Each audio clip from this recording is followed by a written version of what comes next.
نبی اکرم صلی اللہ علیہ وسلم ہجرت فرما کے جب مدینہ منورہ میں تشریف لائے تو آپ نے دیکھا کہ عاشورہ کے دن یہود روزہ رکھتے ہیں.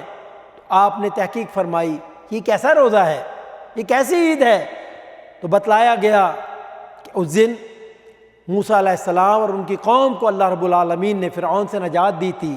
موسیٰ علیہ السلام نے اس شکر میں روزہ رکھا تھا، ان کی قوم نے بھی روزہ رکھا تھا، اور اسی شکر کی وجہ سے آج قوم عید مناتی ہے اور روزہ رکھتی ہے. نبی اکرم صلی اللہ علیہ وسلم نے کیا ارشاد فرمایا؟ ہم تمہاری نسبت موسیٰ سے زیادہ قریب ہیں. اور اپنے صحابہ کو ارشاد فرمایا کہ ہم بھی عاشورہ کا روزہ رکھیں گے. اور اس کے بعد ارشاد فرمایا، اور بھائیوں میں چاہوں گا اس ارشاد کو سارے غور سے سنیں، فرمایا کہ یہود جو ہیں عاشورہ کا روزہ رکھتے ہیں یعنی 10 تاریخ کا، لیکن ہم کیا کریں گے؟ خالف الیہود، ہم یہود کی طرح روزہ نہیں رکھیں گے، ہم ان کی مخالفت کریں گے. کس بات میں مخالفت؟ اگر روزہ رکھنا ہے عاشورہ کا تو مخالفت اس طرح کرو کہ 9 کا روزہ بھی رکھو اور اس کے ساتھ 10 کا، یا 10 کا رکھو تو اس کے ساتھ 11. بلکہ بعض علماء تو فرماتے ہیں 9، 10، 11 تینوں رکھ لو، لیکن یہود کی مخالفت کرنی ہے. اللہ اکبر. نبی اکرم صلی اللہ علیہ وسلم کس بات میں مخالفت کا ارشاد فرما رہے ہیں؟ کپڑے پہننے میں، بال بنانے میں، ان کے اعمال کرنے میں. وہ جو بری حرکتیں کرتے ہیں اس سے منع فرما رہے ہیں. نہیں میرے بھائیو، اللہ کے نبی صلی اللہ علیہ وسلم اپنی امت کی تربیت فرما رہے ہیں. فرما رہے خالف الیہود، یہود کی مخالفت کرو. کس چیز میں؟ عبادت میں. اللہ اکبر. روزہ رکھنا کتنی عظیم الشان عبادت ہے. اللہ کے نبی وہ گوارا نہیں فرما رہے کہ میری امت اس میں بھی یہود کی اور نصارہ کی مشابہت کرے. اور ہم کس کس چیزوں میں مشابہت کر رہے ہیں؟ ہائے میرے اللہ، ہم کہاں کھڑے ہیں؟ بربادی نے ہمارے گرد گھیرا ڈال لیا ہے. آج ہم یہود اور نصارہ کی مشابہت کس چیزوں میں کر رہے ہیں اور فخر محسوس کر رہے ہیں؟ اللہ اکبر. کہاں بھٹک رہے ہیں ہم؟ کتنے شوق ہیں یہود و نصارہ کے جنہیں ہم نے آج اپنایا ہوا ہے اور اسے باعث عزت سمجھتے ہیں. اس رستے پہ چلنا جو یہود و نصارہ کا رستہ ہے، اس پہ چلنا اپنے لیے باعث عزت، باعث فخر سمجھتے ہیں. اللہ اکبر. اور میرا نبی کیا فرما رہا ہے کہ تم ان کی تو مشابہت عبادت میں بھی نہیں کر سکتے. میرے بھائیوں، ہم عزت ڈھونڈتے ہیں، ان کے پاس عزت ملے گی، کامیابی ان کے پاس ملے گی. ارے کامیابی تو ہمارے اپنے دین کے اندر ہے، اللہ رسول کا حکم کے اندر ہے. عزت ہمارے دین کے اندر ہے، اللہ رسول کے حکم کے اندر عزت رکھی. میرے بھائیوں، قرآن کریم میں اللہ کیا ارشاد فرماتے ہیں؟ وَلِلَّهِ عِزَّةُ وَالرَّسُولِ وَلِلْمُؤْمِنِينَ. ارے ساری کی ساری عزتیں تو اللہ کے لیے ہیں، اس کے رسول کے لیے ہیں اور مومنین کے لیے ہیں. ارے مومنین بنو تو صحیح تاکہ وہ عزتیں ملیں تمہیں اس دنیا میں بھی اور آخرت میں.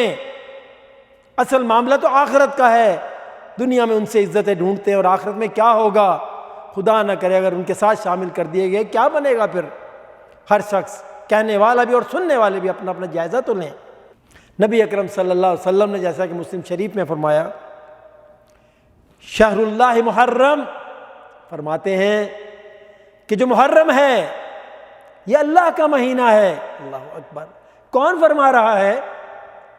وہ فرما رہے ہیں جو خود کوئی بات نہیں فرماتے بلکہ ان کی طرف وحی آتی ہے.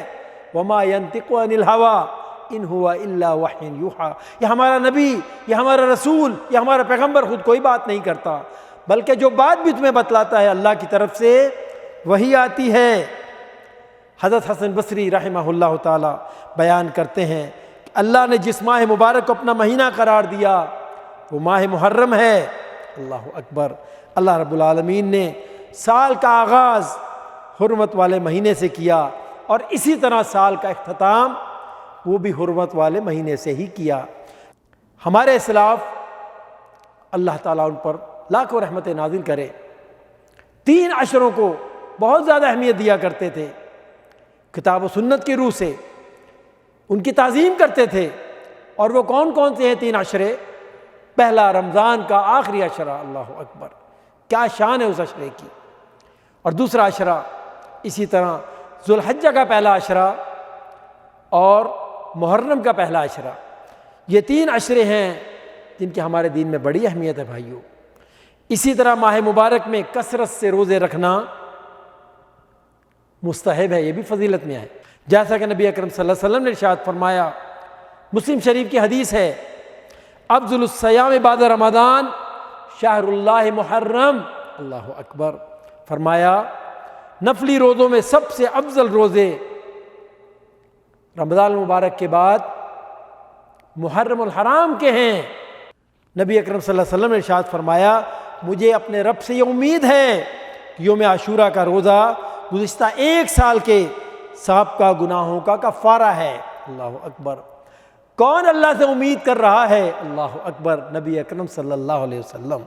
جس چیز کی جتنی حرمت ہوتی ہے، جب ہم اس مہینے میں نیکی کریں گے تو اس کا اجر و ثواب بہت زیادہ ہے۔ اور اسی طرح یاد رکھیں، اگر اس ماہ مبارک میں گناہ کریں گے تو وہ بھی معمولی نہیں ہوگا، اس کی شدت بھی اسی طرح زیادہ ہوگی۔ اس لیے گناہوں سے اجتناب کرتے ہوئے نیکیوں کو اپنایا جائے ان مہینوں میں۔ لیکن ہمارے ہاں کیا ہوتا ہے، ماہ محرم کی جو حرمت ہے اسے کس طرح پامال کیا جاتا ہے، غور کریں ذرا۔ یہ جو مہینہ ہے، حرمت کے مہینے، اصل میں ان کا معنی کیا ہے؟ ان کا معنی ہے امن کے مہینے، اللہ اکبر۔ لیکن ہمارے ہاں جب محرم الحرام شروع ہوتا ہے تو لوگ پریشان ہونا شروع ہو جاتے ہیں، ڈرنا شروع ہو جاتے ہیں۔ کیوں؟ ہے تو مہینہ امن کا، لیکن امن انقا ہو جاتا ہے۔ ہر وقت یہی ڈر رہتا ہے کہ نہ جانے کہاں دھماکہ ہو جائے، کہاں فائرنگ ہو جائے، کہاں بلوہ ہو جائے، کہاں قتل و غارت گری ہو جائے۔ اللہ اکبر، کتنی بد نصیبی کی بات ہے میرے بھائیوں۔ اللہ نے یہ مہینہ نازل فرمایا امن کے لیے، برکات کے لیے، اور لیکن ہمارے ہاں کیا ہو رہا ہے؟ ہمارے ہاں کیا ہو رہا ہے؟ ایک دوسرے پہ گالی گلوچ کی جاتی ہے، اور اللہ ہدایت دے، عام لوگوں کے لیے نہیں، حتیٰ کہ صحابہ تک کو نہیں چھوڑا جاتا۔ بڑی بد نصیبی کی بات ہے۔ اللہ تعالیٰ سب کو ہدایت عطا فرمائے۔ اللہ تعالیٰ کی بارگاہ میں دعا ہے، جو صحیح بات بیان کی گئی اللہ تعالیٰ اس پہ عمل کی توفیق عطا فرمائے۔ وآخر دعوانا ان الحمدللہ رب العالمین۔